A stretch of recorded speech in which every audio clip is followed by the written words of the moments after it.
1er janvier 2015, première émission de l'année 2015, premier invité, mesdames, messieurs, bonne année et bonsoir. Merci de nous avoir choisis. Aujourd'hui, je vous offre sur ce plateau Monsieur Dieudonné Kabadi, qui est serviteur de Dieu. Il habite à Londres et il a accepté notre invitation. Actuellement, il est ici à Kinshasa pour un grand et beau projet. Dieudonné Kabadi, bonsoir. Bonsoir.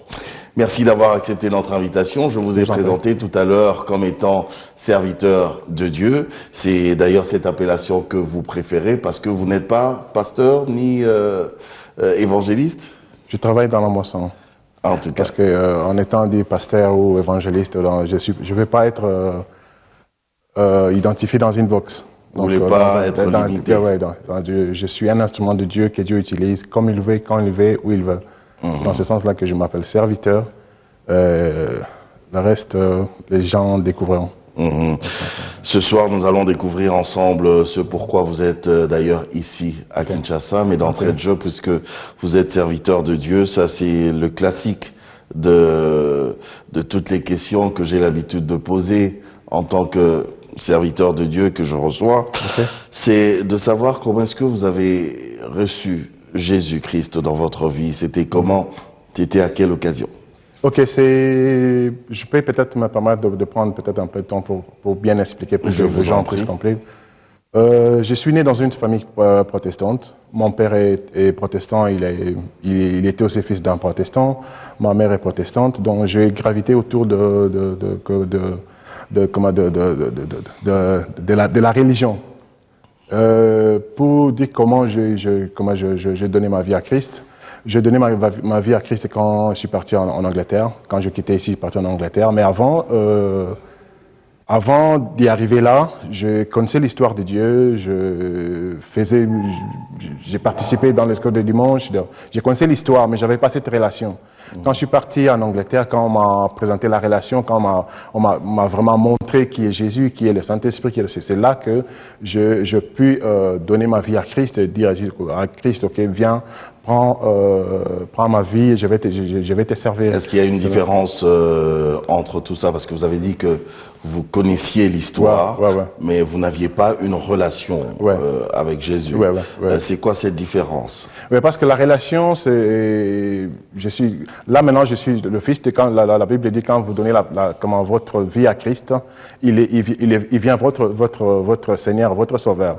Et vous avez la relation de père en fils, parce que nous, en Christ, nous sommes en Jésus, nous sommes le fils de Dieu. Avant, c'était Dieu, il est quelque part, il est au ciel.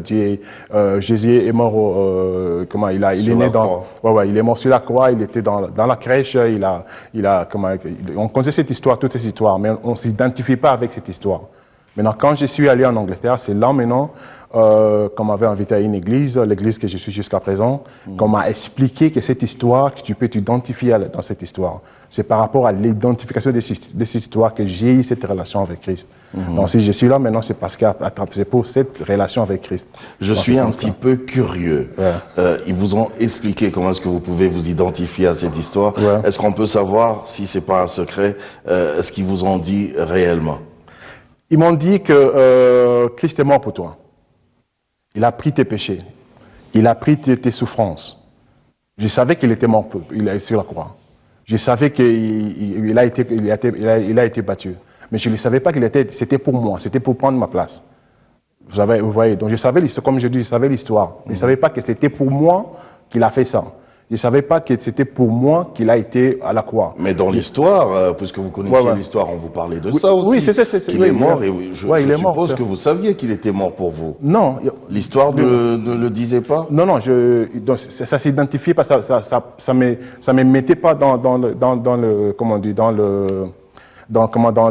bain.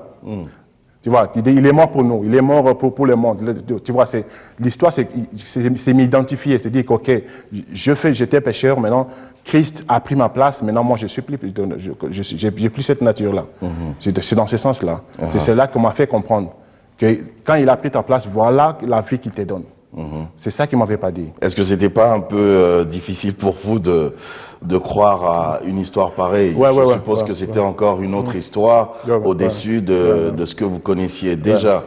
Croire à une personne que vous ne connaissiez pas personnellement, que vous n'avez même pas rencontrée.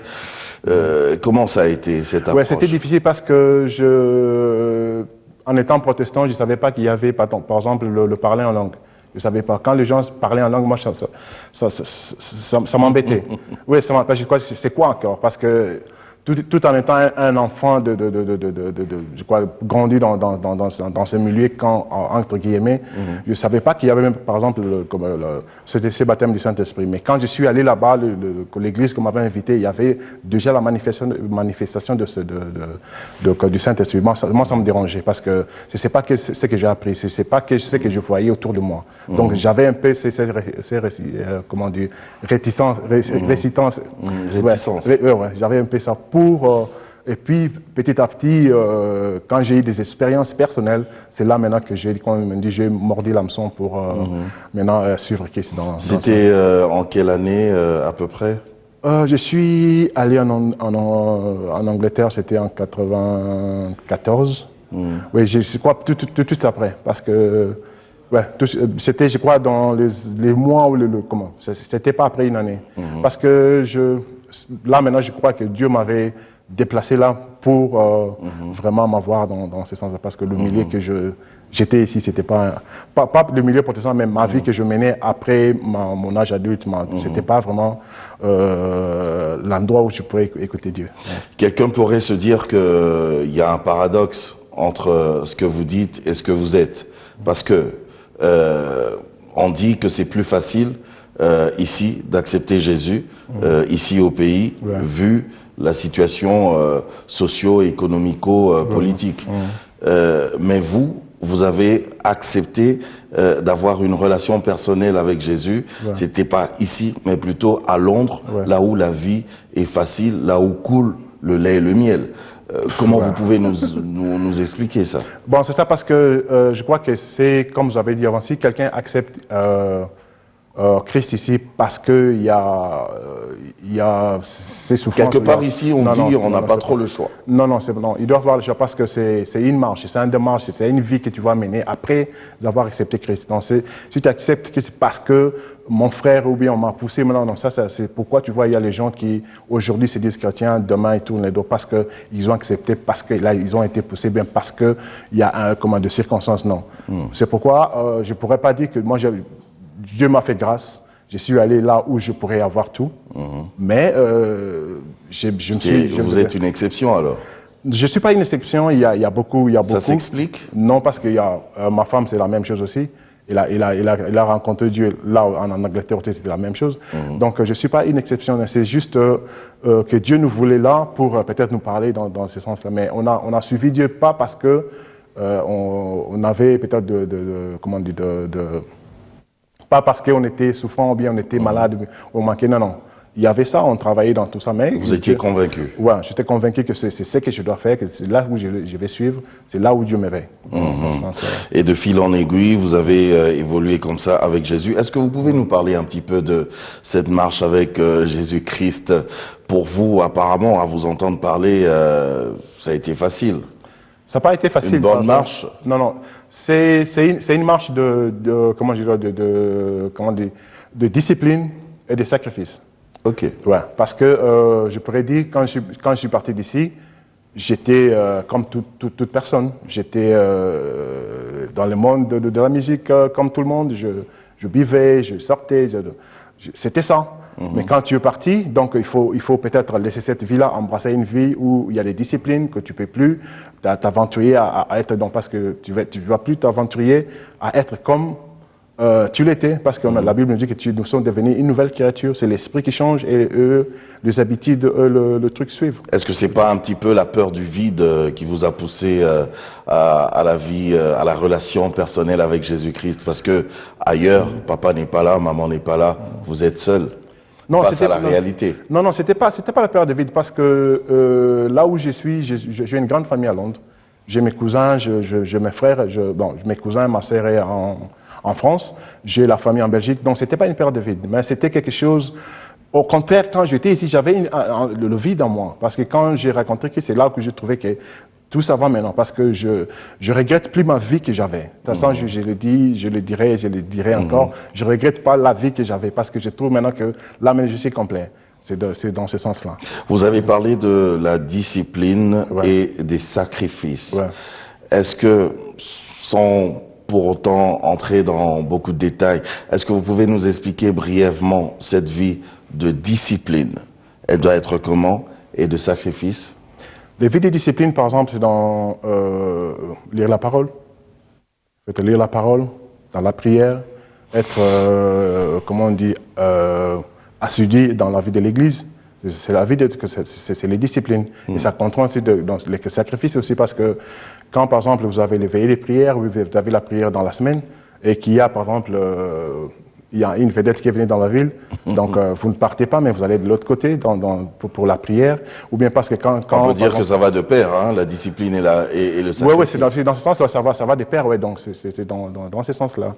Donc, comment j'ai dit, oui, quand il y a, par exemple, il faut aller, par exemple, pour visiter quelqu'un que tu n'as pas envie, tu dois aller parce que tu dois apporter cette compassion de Christ, donc c'est ça le sacrifice. Donc il faut se lever le matin, donc c'est ça les sacrifices. Donc ce sont pas des rites, mais ce sont des sacrifices parce que pour être le vaste honneur que Dieu veut. Dans ce sens-là. En tout cas. Et quand est-ce que M. Kabadi a su que finalement, ce Jésus avec qui j'ai évolué depuis un bon bout de temps, je dois maintenant le servir?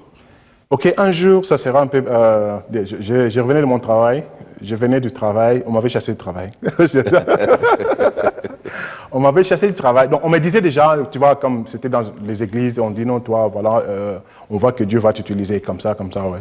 Ben, un jour, je venais du travail, compte tenu, parce que nous, là-bas, par exemple, tu dois être, comment on dit, tu dois pas t'absenter, tu dois être à temps au travail. Donc, moi, je m'absentais, j'allais pas. Donc, c'était comme un négligent dans le travail, tout en étant chrétien. Et on m'a chassé du travail. À cause de la négligence? Ouais. Quand je suis venu à la maison, j'étais... et puis, je crois que c'était un vendredi. Normalement, le samedi, je devais prendre ma famille pour aller en vacances. Cette histoire, ça se passe à Londres? À Londres, ouais. Je reviens à la maison, j'étais découragé. Et c'est là que j'entends une voix audible dans mon salon qui me dit « Je vais t'utiliser, mais à une condition que tu ne me compromets pas. » C'est comme ça, comme je te parle. C'est pas... Vous avez entendu la voix, telle que vous entendez la mienne. Ouais. Je regardais Benny Hinn à la télé. Il me dit, je vais t'utiliser comme Benny Hinn. Mais tu ne compromets pas parce que lui ne compromet pas. Ah bon? Je parle à mon pasteur. Et puis, c'était 2 paroles. Et puis, il m'a parlé pour notre première fille. Elle sera utilisée aussi par Dieu. C'est là que je suis que Dieu nous veille, dans ce sens-là. Et comme ça, vous avez commencé à le servir. J'ai commencé en quoi faisant exactement? Bon, dans mon église, j'ai eu la chance d'être dans une église qui forme les gens, qui forme les leaders, qui forme constamment former les gens. Donc, il y a de certaines formations que nous avons été dans. Je fais des formations dans mon église, puis j'ai commencé à aider avec mes pasteurs. Là, je suis là parce que mes pasteurs m'ont fait confiance pour m'envoyer dans. Bien sûr.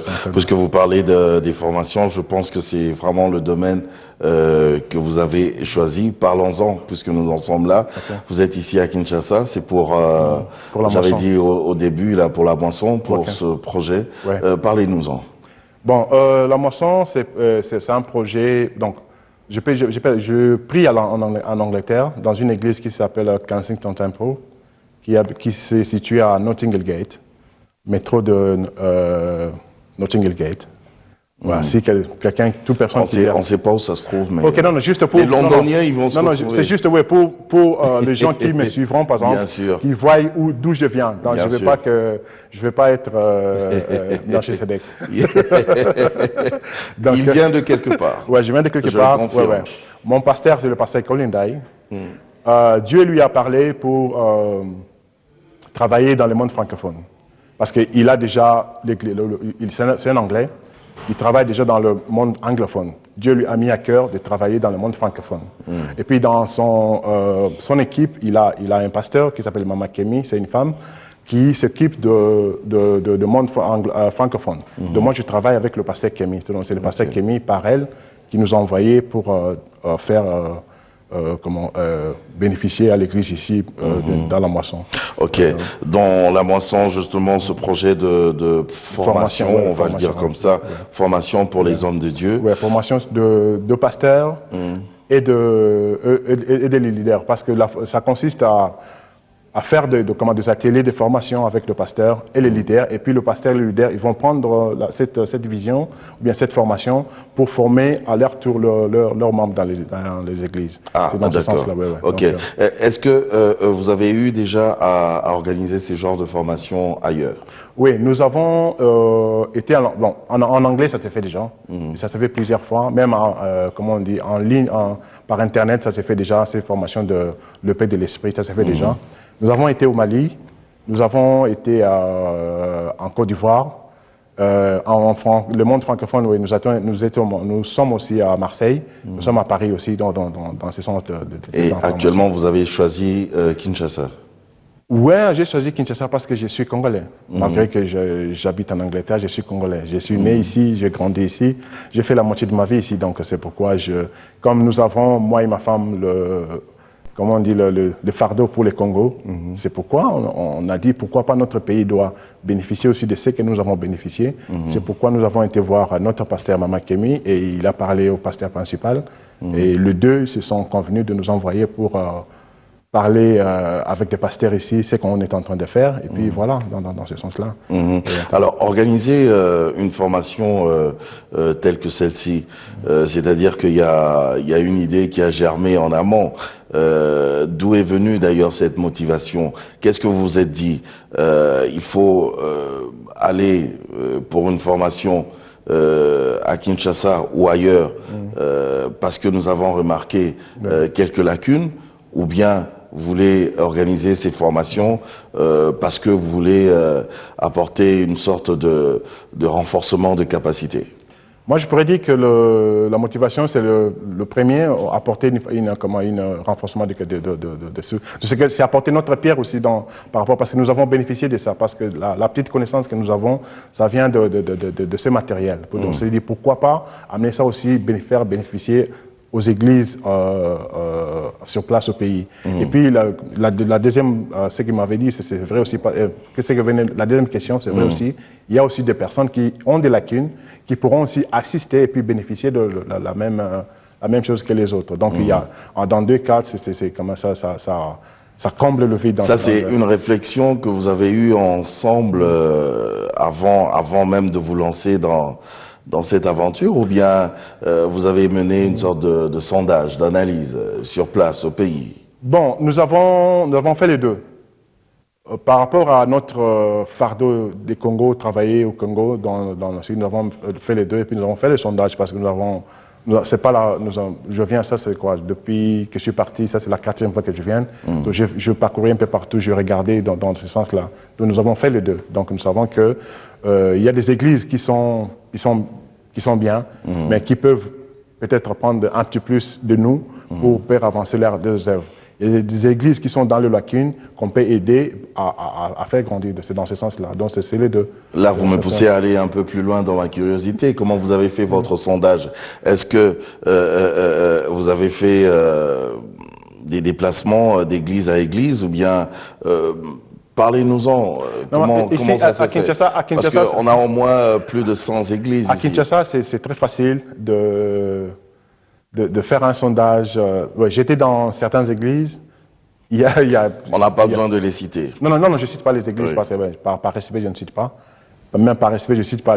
On regarde les hommes de Dieu intervenir à la télé. Si quelqu'un parle à la télé par rapport à dans le domaine que vous êtes, si quelqu'un, par exemple, un journaliste qui fait son travail, si vous êtes là, vous regardez, vous serez à déceler de lacunes. Donc c'est dans le sens que quand l'émission passe, on regarde et puis on regarde les niveaux, on peut voir le niveau, on peut voir les lacunes que les gens ont. Donc ça montre déjà qu'il y a trop de il y a beaucoup de lacunes aussi. Et en autres termes, je pourrais dire, d'autres façons, je pourrais dire, pourquoi l'Église est chétive? Tu vois, l'Église ici, pas ici, mais l'Église vit une vie chétive. Donc, c'est dans ce sens, nous ne sommes pas appelés à vivre la vie chétive. Nous ne sommes pas à vivre la vie de Kémandé. Non, non, non. Nous avons un Dieu vivant qui est bon, qui a l'argent. Mais pourquoi on vit c'est dans tout ça que... Parce que les gens, ils ont cette ignorance-là. C'est dans ce sens-là que le Père de l'Esprit, quand on amène le Père de l'Esprit par les formations, l'Église va amener pouvoir dans ce sens-là. Alors, quand vous parlez des lacunes, on va le dire comme ça, que vous avez remarqué juste en regardant la télévision, certains... Pas seulement la télévision. Et ailleurs, vous avez fait des déplacements aussi. Hein. Ouais. Donc, vous avez observé ça. Vous parlez de lacunes. Alors, les lacunes, c'est sur le plan, on va dire, sacerdotal ou sur le plan, allez, on va dire, juste de la prédication de la parole de Dieu. Oui, par exemple, c'est plus de la prédication, parce que les gens, par exemple, je pourrais dire c'est sur le plan de la prédication de la parole. Parce qu'il y a, par exemple, il communique ce qui n'est pas biblique. Tu vois, il y a des choses qui se fait sans, ça parle de ce qui n'est pas dans la Bible. Donc ça tourne les gens vers des personnes, non ce que la parole de Dieu dit. Tu vois, aujourd'hui, par exemple, les gens prient par rapport, ils ne prient pas la parole de Dieu. La Bible nous dit de prier la parole de Dieu. Dieu fonctionne que dans sa parole. Dans le monde, on devait prier que la parole. Mais il y a des personnes qui peuvent passer du temps de prière, prier que pour, pas dans la parole de Dieu. C'est-à-dire, éclairez-nous. Par exemple. Prier la parole de Dieu, comment? C'est-à-dire? Par exemple, il y a une chanson que j'ai écoutée, pas écoutée, mais qui est dans une sonnerie de téléphone, qui dit que si tu es malade, dis seulement je suis guéri. Ce n'est pas la parole de Dieu. La parole, c'est pas la parole de Dieu. Ce qui est au lingo talobara kanabota, c'est pas la parole de Dieu. Mais c'est une parole de foi, quelqu'un qui fait des déclarations. Non, mais c'est ça, tu peux dire. Quelqu'un qui est positif. Mais qu'est-ce que la Bible lui par rapport à la maladie? C'est dans ce sens-là, parce que Moutoufa la Bible le bénit par rapport à la maladie. C'est ce que la Bible doit savoir, la personne doit savoir qu'est-ce que est mon besoin, qu'est-ce que la Bible dit par rapport, par exemple, à mes finances. Qu'est-ce que je vais faire à mes finances? Qu'est-ce que à ma santé, à ma famille, à ma protection. C'est ça, dans ce sens-là. Si tu connais la parole, et Dieu va partir, être avec toi dans cette parole. Alors, je vais rentrer un petit peu en arrière parce que je me rappelle, avant même de nous retrouver sur ce plateau, on était dans les coulisses en train de parler et même dans la salle de maquillage. Vous avez dit que quand quelqu'un a une relation personnelle avec Jésus, c'est-à-dire que cette personne comprend directement que Jésus est mort pour lui. Jésus, c'est lui son Dieu. Et il n'est pas seulement son Dieu, mais Dieu, c'est en même temps son Père. Alors, en tant que Père, je suis malade. Suis-je pas aussi libre de dire à mon Père, je suis malade, mais Nabika? Oui, je suis malade, mais Nabika. Qu'est-ce que vous reprochez à cela? Non, tu vas dire à ton papa, je suis malade, et ta parole dit que par tes maîtres aussi, je suis guéri. Donc, je dois être guéri. Tu vois la différence? Ok. Voilà. Parce que c'est ça sa parole. Donc, tu as pris ton père au mot. Parce que depuis papa, Nabika. C'est comme si tu te demandes à ton père, ok, Nabika. C'est ça. C'est là où il y a la différence. Donc, si je comprends bien, cette formation pourra aider les hommes des dieux à techniquement bien faire les choses, si je peux le dire comme ça. Pas ça, c'est pas une formation qui est parfaite. Non, c'est une pierre qu'on apporte. C'est l'église qui prennent, c'est pédagogique. Qui prennent à marcher dans la parole, à utiliser la parole de Dieu. Parce que c'est le seul que nous avons. Tout le chrétien, on n'a pas d'autre arme. On a la parole, on a la prière. Donc, tout ça, donc Dieu a déjà fait. Et puis c'est nous, donc, juste être dans ce que Dieu a fait pour que nous puissions voir des résultats. Pour que tu puisses voir les résultats dans ta vie, c'est la parole de Dieu, c'est dans la prière. Et que cette parole, qui est la parole que Dieu lui-même a prononcée. C'est dans ce sens-là. Quand on vient de dire, par tes maîtrises, je suis guéri, c'est sa parole, c'est le même qu'il a dit. Vous êtes guéri par... C'est sa parole qui est dans la Bible. Donc, ABC Parole Naïe, il est obligé d'accomplir sa parole. Alors, comment vous comptez organiser cette approche avec les hommes de Dieu? Parce que à vous entendre parler comme ça, il y a certains qui pourront dire, mais le monsieur Didier Kabadi et son groupe viennent en donneur de leçons et nous, on n'a pas besoin de ça. Non, on ne donne pas de leçons, on donne pas de leçons. C'est une collaboration, on ne donne pas de leçons. C'est l'impression qu'ils peuvent savoir, avoir. Alors, comment vous pouvez les dissuader, dire, non, c'est pas, leur faire voir que c'est pas ça? Non, c'est pas un dollar, on vient pas en donnant des leçons, non. On vient pour collaborer. Nous sommes des hommes, on fait des erreurs. Même moi, je fais des erreurs. Mais si je fais des erreurs, que toi, tu m'écoutes, tu me dis, okay, mon frère Dieudonné, ça, tu as mal fait, regarde comment on fait ça comme ça. J'aimerais bien te suivre parce que tu m'amènes dans un bon chemin. Tu me donnes pas la leçon, mais tu m'aides à sortir là où je suis. Si aujourd'hui, par exemple, je marche, j'ai une église qui ne grandit pas, que toi, tu viens, tu me dis, OK, voilà, comme ça, si tu fais ça, tu regardes comment je fais pour que mon église grandisse. Que tu suis ça, que ton église grandisse. Je ne te donne pas la leçon, je suis venu t'aider pour que tu puisses avancer dans l'œuvre que tu as. Tu vois, c'est dans ce sens-là. Si, c'est pas de Je comprends. Juste une parenthèse, Monsieur Kabadi. Vous venez pour une formation. Alors, les personnes qui viennent pour une formation, donc c'est-à-dire que quelque part, ces personnes ont été formées aussi un jour. Est-ce que Monsieur Didier Kabadi peut nous dire ce soir que lui aussi a eu cette grâce d'être formé un jour? Certainement. J'ai été formé, comme je vous ai dit, à mon église. Et que vous pouvez nous certifier que ce que vous nous apportez aujourd'hui, c'est ce que vous avez reçu? Oui. Oui, parce qu'il y a un lot de tous ces livres. Si vous allez sur l'Internet, peut-être s'ils vont si vous tirez cette adresse, peut-être après, ils vont voir. C'est pas un truc d'où j'ai été formé. Et je continue d'être formé. Mon pasteur continue là où même en janvier, nous avons deux cours de formation. C'est dans ce sens-là. Ah, d'accord. Alors, est-ce qu'il y a des critères pour participer justement à ces séminaires de formation, si on peut le dire comme ça? Bon, pour commencer, par exemple, on a un séminaire en janvier, c'est tout le monde qui vient, qui vont venir, qui seront invités, qui sont les bienvenus. Seulement le pasteur et leurs collaborateurs, donc leurs collaborateurs, oui. Et puis en octobre, novembre, c'est là maintenant qu'il y aura une formation. Les pasteurs, tous? Bon, les pasteurs qui désireux de venir, ouais. Oui. Ouais, avec leurs collaborateurs. Donc, ils ont les diacres, ils ont les anciens, parce que ce sont eux qui Ils font comment pour vous voir?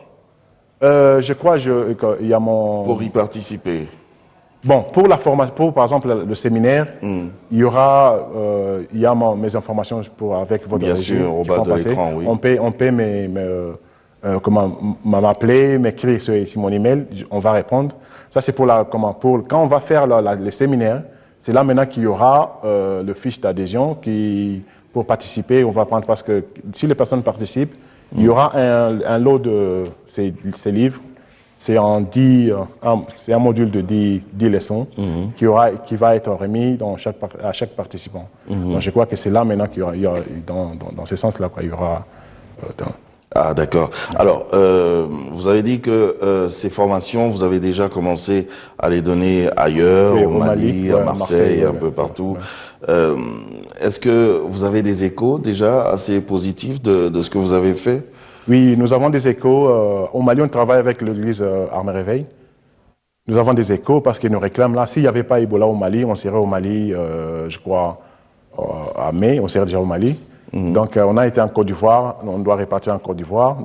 Au Congo, c'est la première fois, donc il y a dans ces échos-là, ils disent quoi? Ils nous réclament. Qu'est-ce qu'ils disent de vous? Non, ils nous réclament d'aller encore, parce qu'il y a un groupe, au Mali par exemple, comme c'est un pays à majorité musulmane, on n'avait que 20 pasteurs.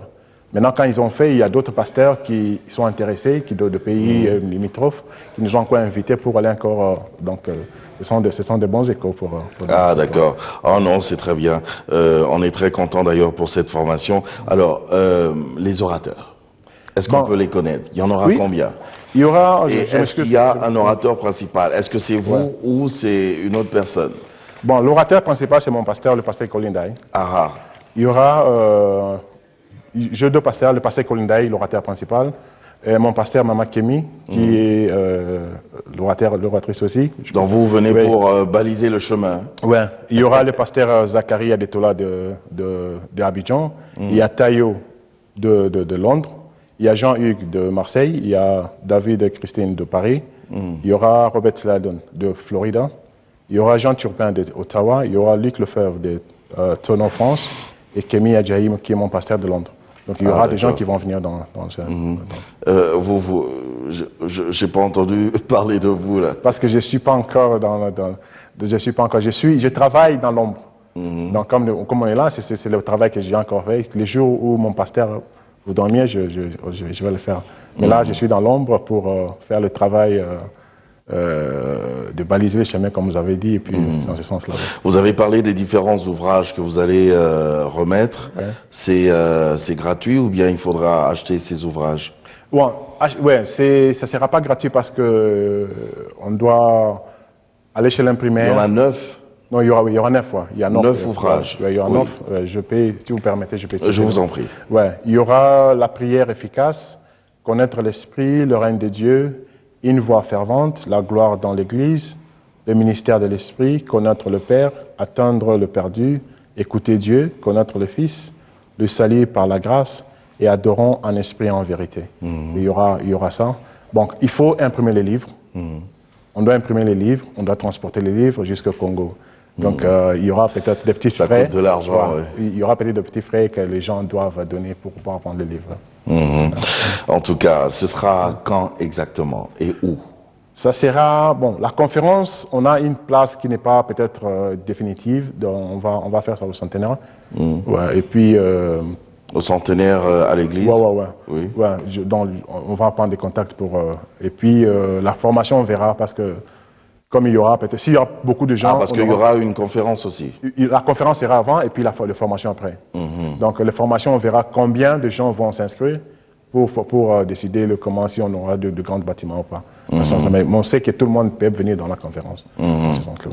Juste encore une autre question de curiosité, maintenant que nous tendons déjà vers la fin de l'émission. Monsieur Dieudonné Kabadi, qu'est-ce que vous attendez vraiment de l'Église Corps du Christ, de l'Église au Congo? Bon, moi j'attends de l'Église Corps du Christ au Congo que l'Église soit forte. Que l'Église, la parole de Dieu, nous sommes celle de la terre, nous sommes la lumière. Que l'Église prenne le devant. C'est ce que moi j'attends de l'Église au Congo. Que mes frères et sœurs qui sont chrétiens ne puissent pas vivre cette vie chétive. Moi je veux que l'Église puisse être triomphante. C'est ce que moi je m'attends de l'Église au Congo. Dans ce sens, c'est dans les soucis-là qu'on vient pour que l'Église puisse s'élever. Nous avons des potentialités. C'est pas seulement dans le... Je ne m'excuse pas dans la politique, non. Nous avons des potentialités dans l'Église. Et tout ce monde-ci s'élève, le Congo va changer. Le Congo va changer. Si l'Église s'élève, le Congo va changer. Dans ce sens-là, ce n'est pas les politiques. Je m'excuse, mais ce n'est pas la politique. C'est l'Église. Si l'Église s'élève, le Congo va changer. En tout cas, qu'est-ce qu'on peut retenir pour ce soir? Surtout que vous venez avec ce beau projet, mais en plus, vous êtes notre premier invité de 2015. Qu'est-ce qu'on peut retenir aujourd'hui? Quand on retient seulement que travaillons la main dans la main, les chrétiens, nous devons travailler la main dans la main pour faire avancer le royaume. C'est dans ce que nous venons travailler. C'est dans le cadre même qu'on vient pour travailler la main dans la main pour avancer le royaume de Dieu. Des vœux peut-être de bonne année pour cette nouvelle année qui commence à quelqu'un ou à un groupe des gens? Oui, à tous les chrétiens, à ma femme qui est à côté. Maman Lily. Qui est maman Liliane. À ma famille, à ma belle famille, à tous mes amis, tous ceux qui me reconnaîtront. Shalom, que la paix et l'amour de notre Seigneur Jésus-Christ soient votre partage. Dieudonné Kabadi, merci. Merci beaucoup. Merci également à vous, chers téléspectateurs, de nous avoir suivis. C'était la première émission de l'année 2015. Encore une fois, pour ceux qui nous ont pris en cours, je vous dis bonne année. J'espère que vous serez toujours là pour nous soutenir et nous suivre. Vous nous suivez à travers le monde. Je vous dis merci de tout cœur. Au revoir.